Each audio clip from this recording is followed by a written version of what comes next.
Ist ein UV-Laser eine eierlegende Wollmilchsau bzw. ein All-in-One-Laser? Was macht ihn so besonders?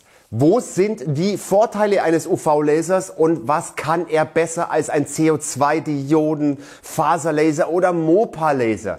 Diesen Sachen gehen wir mal auf den Grund und schauen uns heute mal einen UV-Laser genauer an.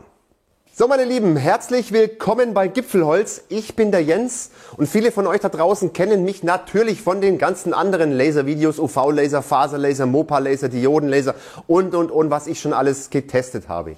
Heute ist ein UV-Laser an der Reihe. Ja, UV-Laser, ich würde jetzt mal sagen, diese UV-Laser werden als diese eierlegende Wollmilchsau beworben, dass sie alles gravieren können und dass sie alles machen können. Aber stimmt das wirklich? Aus diesem Grund schauen wir uns heute mal diesen Laser einfach mal an und schauen, was er so einfach kann. Ja, vor ein paar Jahren waren diese Laser noch unbezahlbar. Mittlerweile gehen die Preise so, ja, ich sage jetzt mal so in langsamen Schritten nach unten. Und wir sind jetzt in so einem Bereich angekommen, wo er so, ich sage jetzt mal relativ bezahlbar ist. Für kleine Firmen, Unternehmen oder so oder auch für Privatanwender ist es jetzt mittlerweile machbar. Deshalb haben wir jetzt hier den von Commarker den Omni 1 auf dem Tisch stehen und wie gesagt, den wollen wir uns halt mal genauer anschauen. Zuvor will ich jetzt euch mal die Grundlagen eines UV-Lasers einfach mal ganz kurz erklären. Und zwar, was sind die Grundlagen der UV-Laser-Technologie? Ein UV-Laser gehört zur Gruppe der Festkörperlaser und arbeitet mit einer Wellenlänge von ca. 355 Nanometer. Also das ist praktisch der ultraviolette Bereich.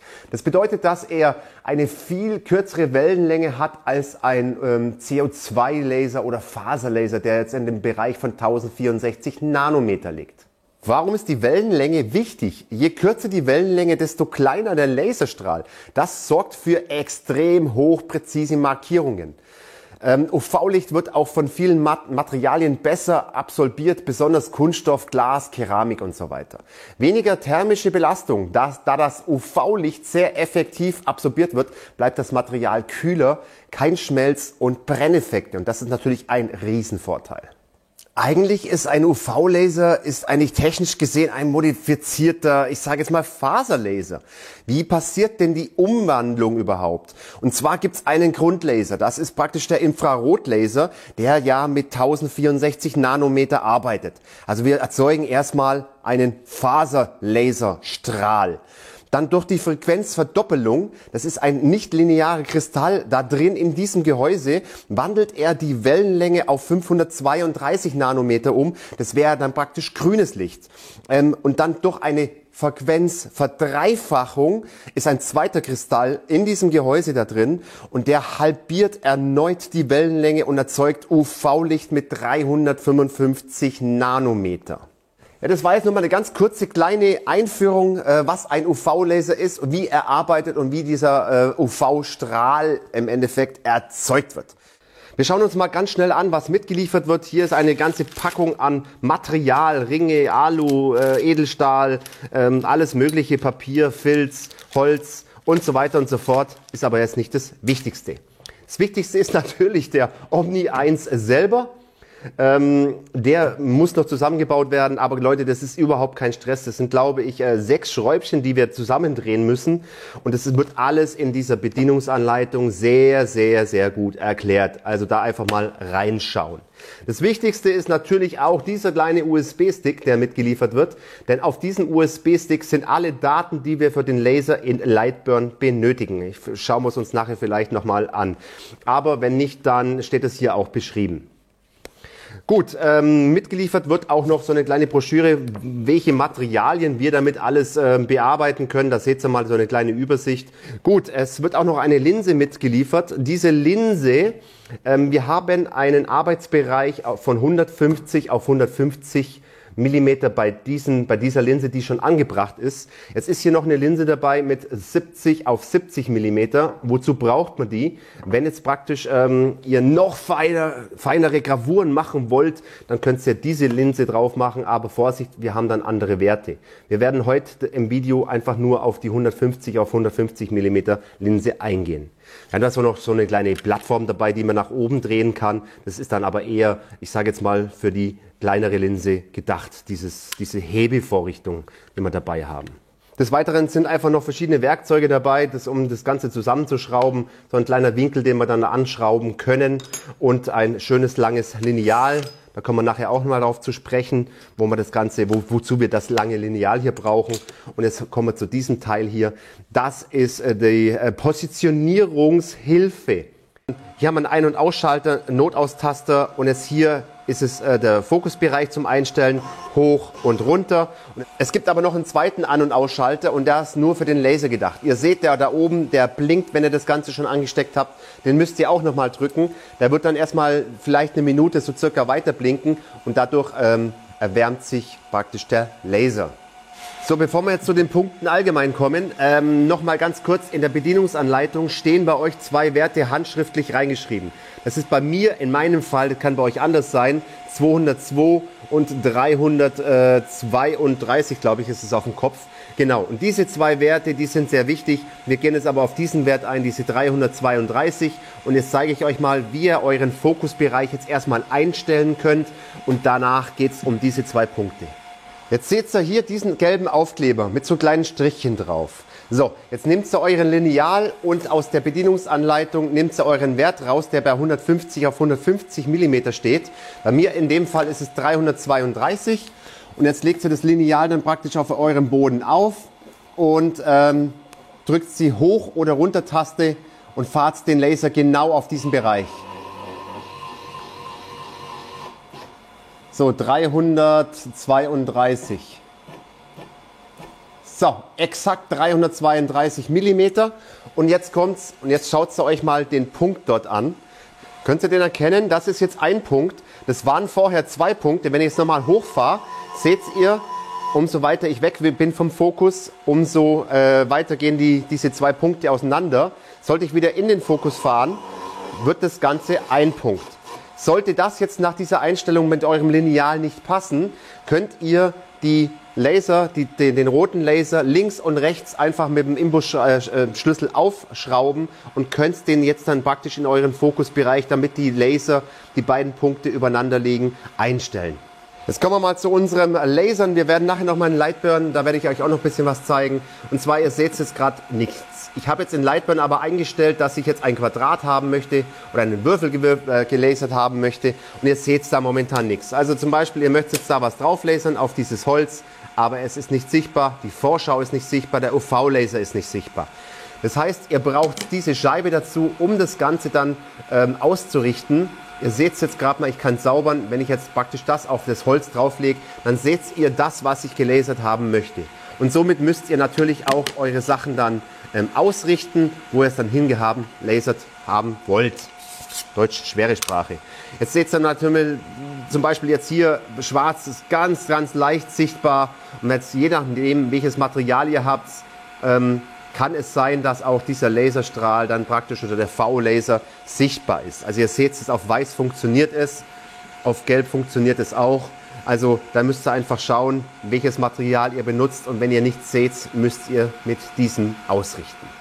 Ich brauche gar nicht auf die Installation in Lightburn richtig drauf eingehen. Es wird hier alles komplett beschrieben. Und zwar ist wirklich dieser USB-Stick einfach sehr, sehr wichtig. Den steckt ihr schon mal einfach rein. Da sind auch verschiedene Daten drauf. Da sind auch verschiedene Werte drauf, die ihr aber dann einfach nochmal durchlesen könnt, als Referenzwerte nehmen könnt. So, ihr steckt den einfach rein, macht diese Schritte hier einfach durch. Das sind nämlich alle Werte, die der Laser für Lightburn benötigt, sind auf diesem Stick drauf. Das heißt, alle Einstellungen und so sind schon fertig extra für diesen Laser auf diesen USB-Stick gemacht worden. Also das heißt nicht, dass ich jetzt diesen Stick für einen anderen Laser nutzen könnt, weil der Stick ist nur für diesen Laser, den ihr gekauft habt, zuständig. Also ihr müsst das Ganze installieren.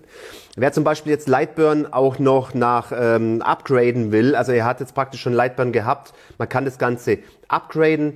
Man braucht nämlich eine Galvo-Lizenz dazu. Das ist ganz wichtig, wenn ihr das Ganze macht, dann installiert ihr die Treiber automatisch mit. Wenn ihr dieses Häkchen da einfach anklickt, was ich jetzt euch gerade einblende, dann, wenn ihr dieses Häkchen anklickt, dann habt ihr diese Treiber automatisch mit gleich drauf. Ist aber kostenpflichtig, also es kostet im Jahr dann definitiv ein bisschen mehr, aber das müsst ihr einfach nochmal selber anschauen, was es aktuell gerade kostet. Jetzt ziehen wir mal schnell irgendwas in den Arbeitsbereich rein, mache ich einfach mal mein Logo. So, jetzt gehen wir dann hier mal Doppelklick drauf und jetzt seht ihr einen Unterschied zu den anderen Lasern. Wir können mit der maximalen, also mit der Leistung nicht spielen. Das ist ausgegraut, beachtet nicht, was da drin steht, denn der Laser wird immer mit 5 Watt lasern. Wir müssen also praktisch, wenn wir andere Einstellungen haben wollen, andere Stärken haben wollen, müssen wir zwischen Geschwindigkeit, Frequenz und Puls arbeiten. Je kleiner der Puls ist, desto stärker ist die Gravur. Je höher die Frequenz ist, desto mehr Impulse werden auf eine bestimmte Zeit abgegeben. Also dann wird es stärker einfach. Und hier wird es stärker, umso niedriger das Ganze ist. Wir können jetzt dann hier noch den Linienintervall einstellen. Da können wir bis auf 0,019 können wir da runterkommen. Die Standardeinstellungen, die ich jetzt benutzt habe, sind meistens zwischen 0,06 und 0,03. Ich wollte euch immer empfehlen, Speed- und Power-Tests zu machen. Die findet ihr praktisch unter Laserwerkzeuge Materialtest. Da könnt ihr dann praktisch zwischen zum Beispiel Geschwindigkeit und Intervall euch einen Speed-Test anlegen. Und wenn wir jetzt mal Vorschau klicken, zum Beispiel, hier seht ihr das Ganze, stellt es einfach ein. Ich habe das ja auch immer mit diesen Speed- und Power-Tests gearbeitet. Somit kriegt ihr einfach die besten Werte raus für euer Material. Ihr könnt es aber auch, wenn ihr auf die Medienbibliothek geht und das Ganze auf Laden gehen, auf dem Stick, auf dem USB-Stick ist auch noch eine Bibliothek angelegt. Wenn ihr dann die praktisch öffnet und euch das Ganze anschaut, habt ihr schon mal so ein bisschen Referenzwerte dann drin. Zum Beispiel Fruit, Orange zum Beispiel. Wenn wir da drauf schauen und draufklicken, Doppelklick machen, dann habt ihr auch dann schon mal die Werte. Zum Beispiel 40 Kilohertz, 1 Nanosekunden und Geschwindigkeit mit 1000. So sind dann schon mal die fest eingestellten Werte drin. Mit denen könnt ihr theoretisch schon mal so ein bisschen rumspielen und gegebenenfalls einfach nochmal fein anpassen. Ja, mehr braucht man eigentlich gar nicht machen. Es ist super alles schnell erledigt. Wir können sehr, sehr schnell mit dem Laser loslegen. Ihr müsst euch natürlich ein bisschen in Lightburn ein bisschen einarbeiten, aber wir brauchen jetzt nichts anderes zu machen, als dass die Einstellungen, was ihr auch immer lasern wollt, dann drückt man eigentlich schon auf Start und jetzt seht ihr hier nochmal einen kleinen, ich sage jetzt mal Vorschaufenster. Dieses Vorschaufenster ist dafür da, dass die Kontur angezeigt wird, um das Ganze zu positionieren. Wenn wir jetzt auf Grenzen sind, nur mal ein Beispiel, müsst ihr selber ein bisschen rumprobieren, da wird nur der Außenbereich des Logos angezeigt und jetzt seht ihr, wenn ich auf Kontur klicke, dann ändert sich das Ganze und das Logo ist sogar lesbar. Also da wird dann ganz schnell das Logo lesbar abgefahren. Aber da müsst ihr selber ein bisschen rumspielen. Ich denke, das wird jetzt erstmal reichen und für eine kurze Einführung in Lightburn und wie man den ganzen Laser einbindet. Leute, ein Thema ist mir richtig wichtig noch, das ist das Thema Sicherheit. Ein Laser ist kein Spielzeug. Ich sage es in jedem meiner Videos. Wir haben ja ein offenes Lasersystem. Es wird zwar eine Laserschutzbrille mitgeliefert, die solltet ihr auch immer tragen, aber es ist eigentlich ein absolutes No-Go, diesen Laser ohne Laserschutzgehäuse zu betreiben. Dieses Laserschutzgehäuse sollte dann vielleicht noch eine Absaugung mit dabei haben, entweder in einem Filter oder das Ganze nach draußen leiten, denn natürlich die ganze schlechte Luft, die praktisch der Laser erzeugt, solltet ihr natürlich auch nicht einatmen. Ein Laserschutzgehäuse hat COM-Marker momentan für diese Größe nicht im Angebot, aber es ist gerade eins in der Mache und das werdet ihr sehen, wann es verfügbar ist und das solltet ihr euch auf jeden Fall auch noch besorgen. Es gibt zwar so ein Laserschutzschild, ja Leute, aber ganz ehrlich, ich bin ehrlich, es bringt mal vorübergehend was, aber wir haben trotzdem Umgebungsstrahlen. Diese Umgebungsstrahlen von so einem UV-Laser sind natürlich auch schädlich. Wir sehen mit dem bloßen Augen, sehen wir diesen Laserstrahl nicht. Es ist UV-Licht, kann es das Auge nicht erkennen und deshalb ist es so hochgefährlich. Also bitte, Leute, das Ganze nie ohne Brille zu betreiben und vor allem ohne Schutzgehäuse ist natürlich absolut ein No-Go. Ich zeige euch mal schnell, was ich meine mit einem Schutzgehäuse.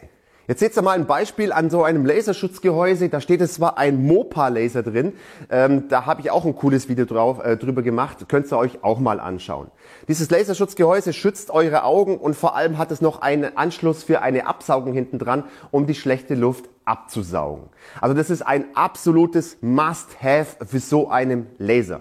Commarker hat es ja, wie gesagt, noch nicht im Angebot. Ich werde das Ganze jetzt auch im Film euch zeigen, damit ich es besser filmen kann, werde ich das Ganze ohne Laserschutzgehäuse betreiben, werde aber eine Absaugung daneben hinlegen und ich habe natürlich die ganze Zeit im Video eine Laserschutzbrille auf. Leute, ich habe euch noch was richtig Cooles und zwar Achtung, Achtung, ich habe euch noch einen Rabattcode rausgehandelt. Ich habe Commarker angeschrieben, nach einem Rabattcode gefragt. Ich habe für euch da draußen 5% Rabatt auf eure komplette Bestellung erhalten. Ich werde diesen Rabattcode unten in der Videobeschreibung reinpacken und vergesst nicht, wenn ihr dann bestellt irgendwas bei Commarker, da erhaltet ihr diese 5% Rabatt. Ebenso werde ich die Werte, die wir nachher lasern werden, die ganzen Sachen, werde ich auf meine Homepage packen. Werde ich euch auch noch unten in die Videobeschreibung reinpacken, diesen Link. Und da könnt ihr alle Werte, die wir nachher verwenden, könnt ihr einfach nochmal alle nachlesen. Boah, das wird ein langes Video, genug gelabert. Leute, wir tun den Laser Richtung Absaugung rüber und legen jetzt einfach mal los und ballern so mal einiges an Material durch.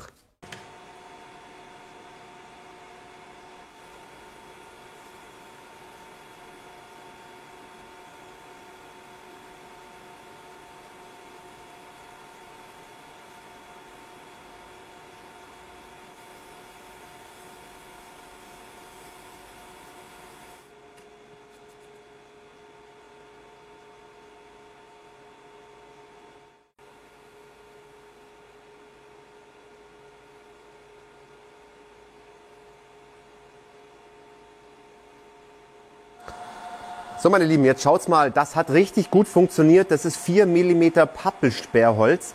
Jetzt schauen wir uns das Ganze mal an und drücken das Ganze mal raus. Das dauert eine Weile, das fällt nicht ganz raus, ist zu genau geschnitten. So, jetzt schauen wir uns mal den Test hier an. Ihr seht, dieser Test ist gigantisch. Wir können noch mit der Geschwindigkeit von 100 mm pro Sekunde können wir noch 14 Durchgänge machen. Und diese 14 Durchgänge sind ja so rasend schnell, bam, bam, bam, bam. Und ihr habt es ja live gerade vorhin gesehen, wie schnell der da rumfährt. Also richtig toll. Und wir können dann schon runtergehen bis auf 7 Durchgänge mit 56 mm pro Sekunde. Jetzt seht ihr mal das Ganze an der Seite, wenn ich das Ganze mal umdrehen. Was mir so wirklich fasziniert ist, dass es ein Kaltschnitt ist. Es ist nichts groß verbrannt, wenn ich jetzt mal einen anderen Test herhole, mit dem Diodenlaser zum Beispiel. Ihr seht diesen krassen Unterschied von der Farbe her. Wir haben es hier richtig verbrannt an der Seite und dort ist es so, ja, ich sage jetzt mal hellbraun sogar nur. Und was mir noch gefällt, könnt ihr das vielleicht erkennen, wir haben hier absolut überhaupt keinen Schmauch auf dem Holz. Das ist richtig toll.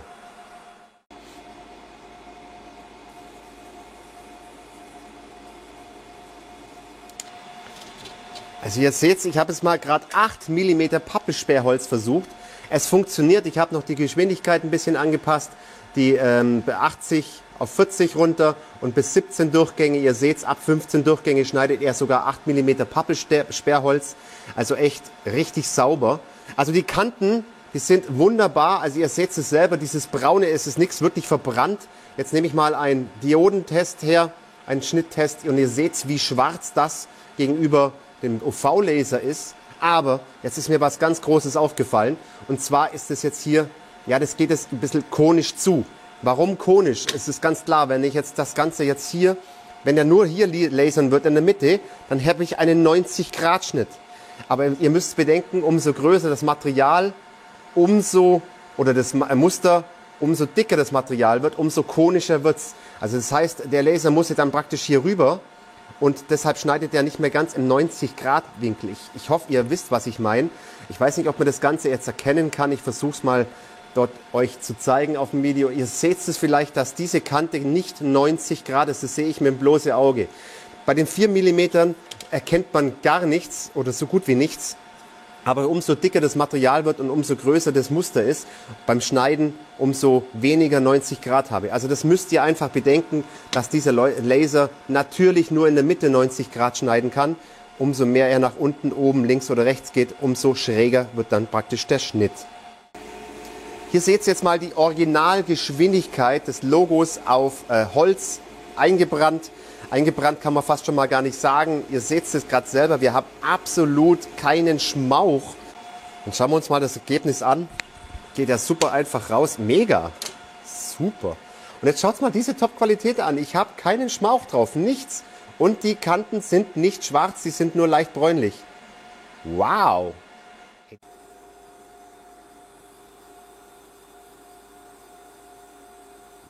So, jetzt schaut euch mal das an, wie das auf Holz rauskommt. Gigantisch. Man sieht jedes kleine Härchen. Man sieht die Adern in den Augen. Ich weiß nicht, ob ihr das Ganze erkennen könnt, aber ich finde, das schaut original richtig, richtig toll auf. Und das Ganze wirklich auf Sperrholz.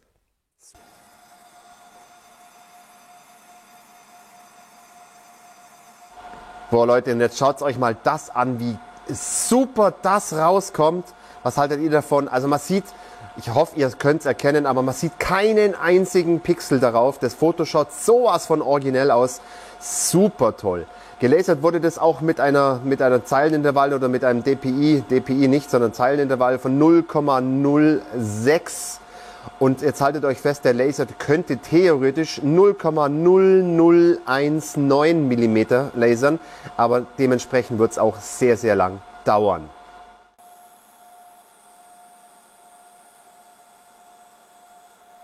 Edelstahlgravur, und jetzt seht ihr selber, wir haben jetzt ein bisschen Farben haben wir erreicht, aber jetzt mal ganz ehrlich, ich habe 2 verschiedene Tests gemacht und ja, wir schaffen jetzt nicht diese Farbe, was wir mit dem Diodenlaser erreichen oder mit dem CO2-Laser erreichen, denn es ist ganz klar, wir haben hier einen Kaltlaser und bei Edelstahl sind es ja die Anlauffarben, deshalb funktioniert das nicht wirklich, aber wir kriegen trotzdem eine sehr, sehr schöne schwarze Gravur auch hin und so ein bisschen Farben können wir erreichen damit, aber Edelstahl funktioniert echt auch super. Natürlich habe ich das Ganze auf Edelstahl auch nochmal probiert, ein Foto zu lasern. Es kommt auch gestochen scharf raus. Aluminium funktioniert auch super. Ihr seht es auch in verschiedenen Farben, von weiß bis schwarz. Macht es einfach mit dem Speed- und Power-Test, wie es ich gemacht habe. Ihr könnt die Werte ja lesen und dann funktioniert das super. Noch ein Versuch auf Aluminium, eloxiert. Also das kommt auch sehr, sehr schön rüber, muss ich sagen. Natürlich ist auch Kupfer möglich. Jetzt ein Versuch mit auf schwarzem Acryl ein Foto zu gravieren. Und ihr seht es schon, wie toll das jetzt schon rüberkommt. Jetzt schaut euch mal dieses Acrylbild an. Das kommt ja mal sowas von gestochen scharf raus. Also ganz ehrlich, ich könnte nicht meinen, dass es Acryl ist. Jedes einzelne kleine Härchen, super toll. Sogar die Wimpern kann man sehen.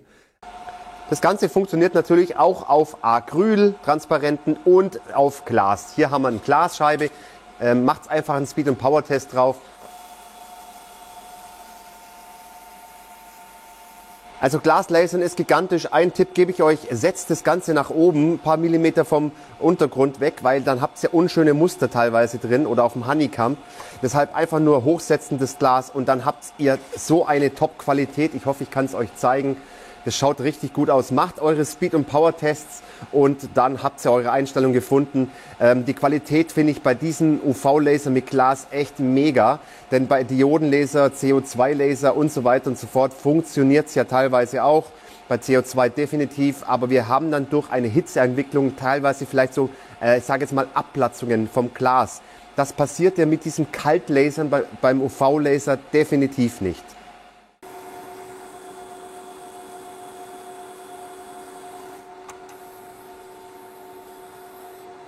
Ich habe jetzt hier auf Holz gemacht, das kam richtig schön rüber wieder und vor allem halt auf Metall. Ich weiß nicht, ob ihr es sehen könnt, aber das sind nur 15 mm, wo dieses Teil hier breit ist. Das ist sowas von klein. Jetzt wollen wir mal ein bisschen Papier schneiden. Hört sich echt easy an, aber normalerweise, man muss die Einstellung so finden, dass das Papier nicht verbrennt. Das wollen wir mal testen. So, Brille auf und Abflug. Wow, das geht schnell. Wahnsinn! Seht ihr das? Und schon ist unser Hirsch fertig. Den muss ich jetzt irgendwie mal rauskriegen. Das ist so fein. Absoluter Wahnsinn. Da ist noch was drin. Boah. Also so fein. Ich muss das auf einen schwarzen Hintergrund legen, weil sonst seht ihr das gar nicht. Jetzt schaut mal, wie fein dieses Papierchen ausgeschnitten worden ist. Ohne Verbrennungen, ohne irgendwas. Also dieses Kaltlasern ist schon gigantisch. Was meint ihr dazu? Schreibt es mal in die Kommentare. Versuch auf einer Baumwolltragetasche. Seht ihr jetzt gerade hier. Und ihr seht, es wird wirklich die Farbe rausgelasert von der Baumwolle. Diese blau gefärbte Farbe wird jetzt einfach rausgelasert. Okay, krass. Also ihr seht, es ist gar nichts durchgegangen. Hier hinten seht ihr überhaupt gar nichts. Es ist wirklich aktuell nur die Farbe rausgelasert worden von der Baumwolle. Wir können aber nicht nur Baumwolle machen, wir können auch Jeansstoffe machen, wir können Seide, wir können auch synthetische Stoffe bedrucken. Jetzt drücken wir da mal drauf und wollen da auf diese Jeans hinten mein Logo drauf machen, auf diese Tasche. Ihr seht, wie schnell das Ganze geht. Und wie gesagt, es wird hier aus der Faser einfach diese, ich sage jetzt mal, Farbe von der Jeans rausgeholt. Und wow, das kommt einfach nur super raus. Wie gesagt, es geht auch mit Seide, mit anderen. Ihr müsst aber sakrisch aufpassen, dass ihr nicht zu stark das Ganze lasert, sondern ihr müsst aufpassen, dass nur die Farbe rausgenommen wird aus dem Ganzen und nicht, dass es zu fest gemacht wird. Das schauen wir mal an. Brille ab und ist was durch. Gar nichts ist durch. Ihr seht es jetzt gerade und es kommt doch perfekt raus auf dieser Jeans. Das habe ich dann hinten auf meiner Arbeitsjeans Gipfelholz stehen. Ein getrocknetes Blatt von einem Baum. Und jetzt wollen wir mal schauen, wie kalt der Laser wirklich lasern kann, ob es da wirklich krasse Verbrennungen gibt oder nicht. Man sieht sogar die kleinen Adern von dem Blatt. Ich hoffe, ich kann es euch irgendwie zeigen oder rüberbringen. Mal mit Schwarz dahinter. Also das kommt richtig gigantisch raus, was auf diesem Blatt gelasert wurde, unsere KI-Dame. Also richtig gigantisch. Ich versuche es mal mit der Taschenlampe zu leuchten. Könnt ihr das so erkennen, diese Adern des Blattes?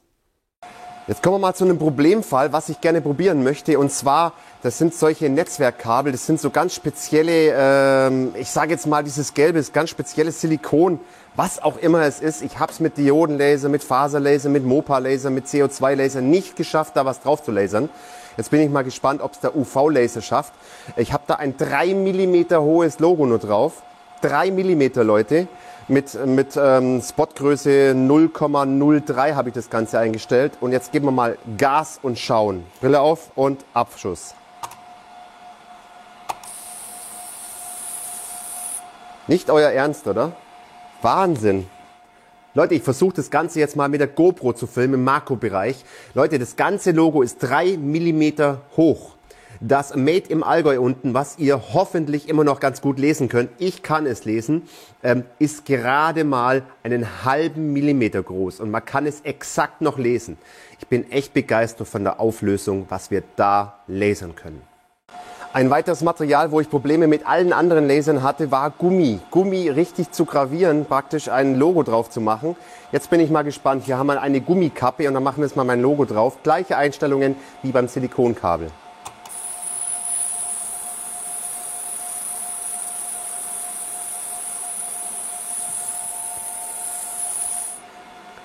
So, jetzt schauen wir uns das Ganze mal an. Wow, das ist echt nur oberflächlich drauf. Richtig toll. Also ich spüre da auch keine Vertiefung drin, sondern ich sehe da nur eine weiße Schrift auf diesem Gummi. Das ist wirklich absolutes hier Gummi. Kunststoff ist ja dann wohl auch kein Problem. Auch wieder die gleichen Einstellungen. Natürlich kann man mit den Einstellungen noch ganz toll rumspielen und ich kann euch nur empfehlen, Speed- und Power-Test zu machen. Jetzt schauen wir uns mal das auf diesem Steckernetzteil an. Ja, Mann, kommt sowas von gestochen scharf raus. Gigantisch. Und jetzt schaut euch mal das an, wie gigantisch das rauskommt von der Qualität her. Also richtig toll. Das ist jetzt wirklich so richtig schön. Da ist keine Vertiefung drin, sondern einfach nur das Plastik gefärbt in schwarz, aber sowas von gestochen scharf. Toll. So schwarzes, glattes Kunststoff. Also echt schön. Da habe ich es zweimal versucht. Gleiche Einstellungen wie mit Silikon, wie mit Plastik, mit allem drum und dran. Wir hauen jetzt mal auf diesen Apfel mein Logo drauf, denn das funktioniert auch. Ich habe da jetzt Float-Füllen eingestellt bei Lightburn. Das ist dann praktisch mehrere Durchgänge, 4 Durchgänge habe ich da gewählt. Niedrige Frequenz und ein Impuls. Und jetzt schauen wir mal, wie das Ganze rauskommt. Also ihr seht, es wird immer stärker, das Logo. Und es geht auch auf einem Apfel. So, fertig. Perfekt. Jetzt habe ich mein Logo auf meinem Apfel. Super. Ich habe natürlich schon andere Versuche gemacht, die sind hier drüben. Ihr seht, hier sind sie noch besser rausgekommen. Also da müsst ihr einfach mit den Einstellungen rumspielen. Aber wie gesagt, es funktioniert super. Schaut's doch mal. Banana. Funktioniert auch, aber da zeige ich gleich was dazu. Ihr seht momentan nämlich noch nichts. Wir sehen uns in 10 Minuten. Wenn ihr frische Bananen nehmt, dann schaut das Ganze so aus. Natürlich alte Bananen, die sind dann schon braun.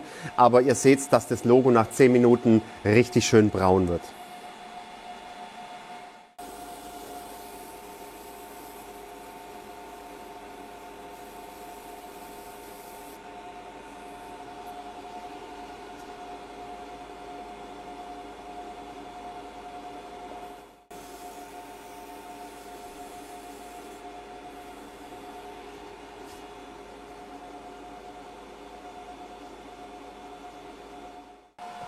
So, jetzt wird sich die Tasse gleich noch mehr freuen, denn es kommt ein Gipfelholz-Logo drauf. Probieren wir das Ganze auch nochmal. Das wären jetzt 4 Durchgänge.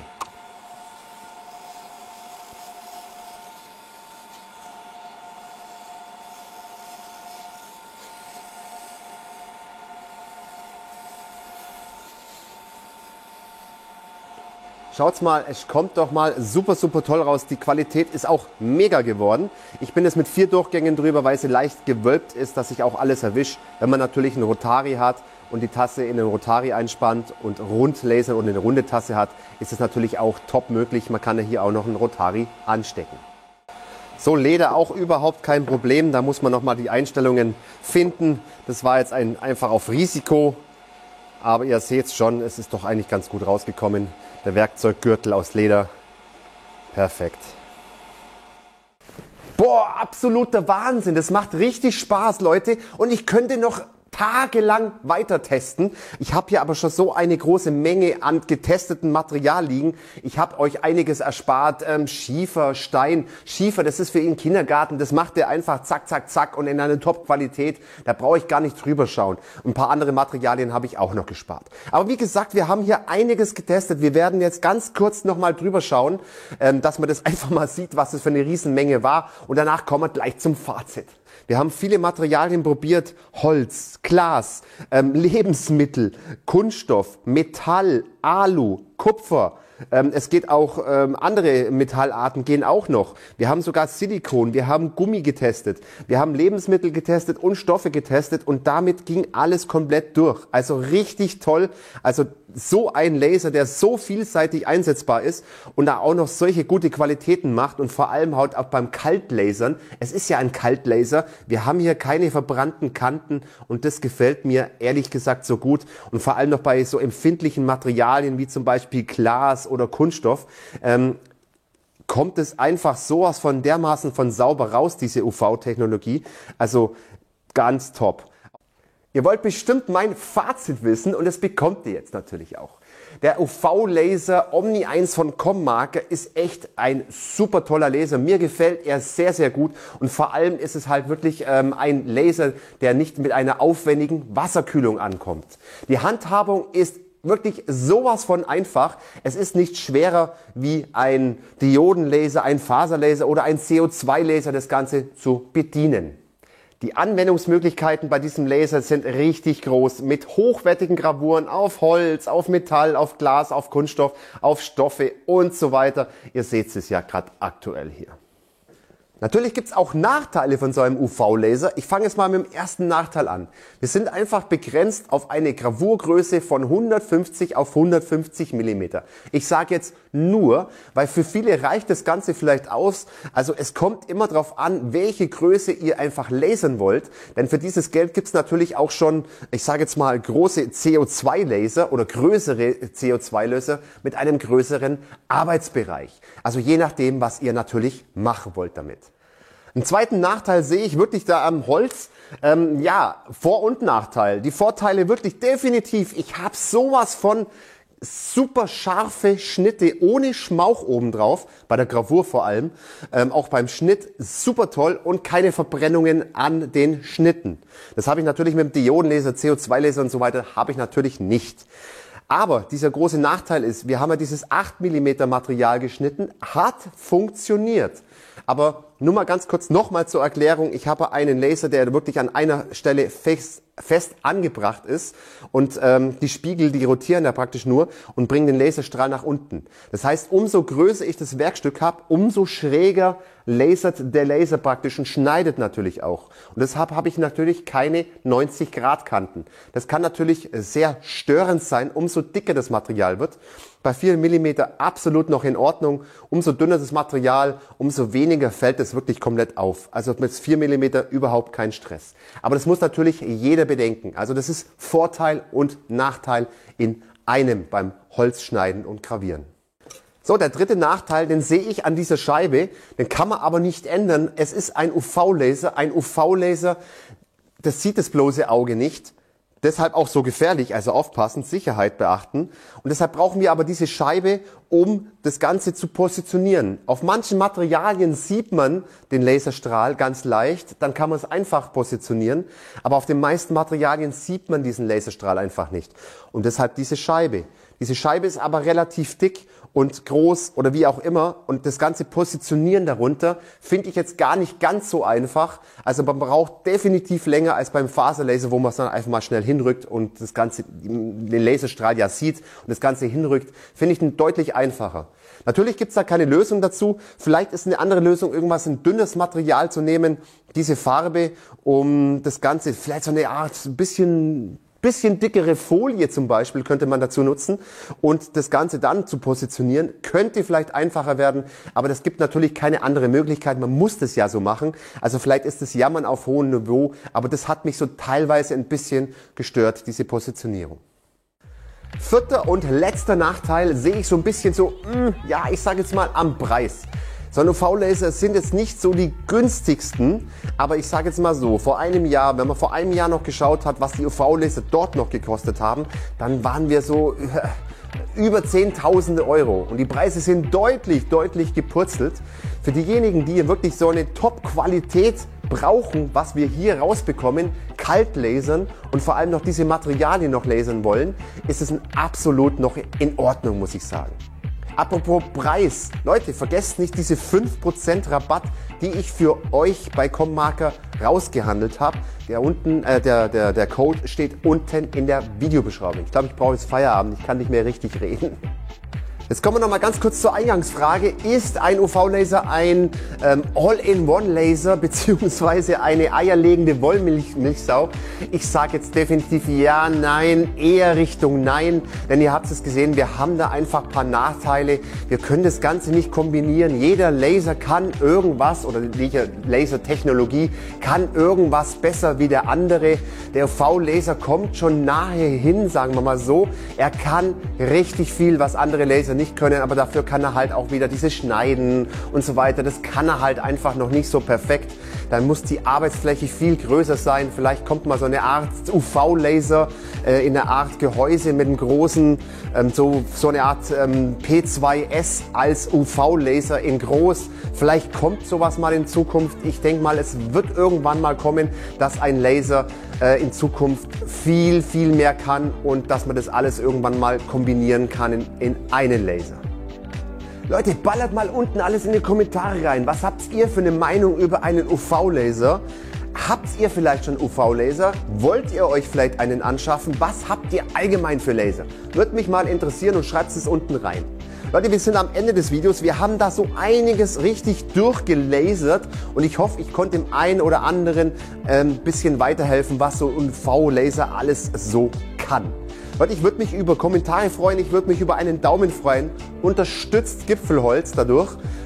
Abonniert den Kanal, wenn ihr das noch nicht gemacht habt. Abonniert die kleine Glocke, dann verpasst ihr auch kein Laservideo oder sonstiges Video von Gipfelholz. Ich würde sagen, schöne Lasergrüße aus dem Allgäu. Bis demnächst. Servus.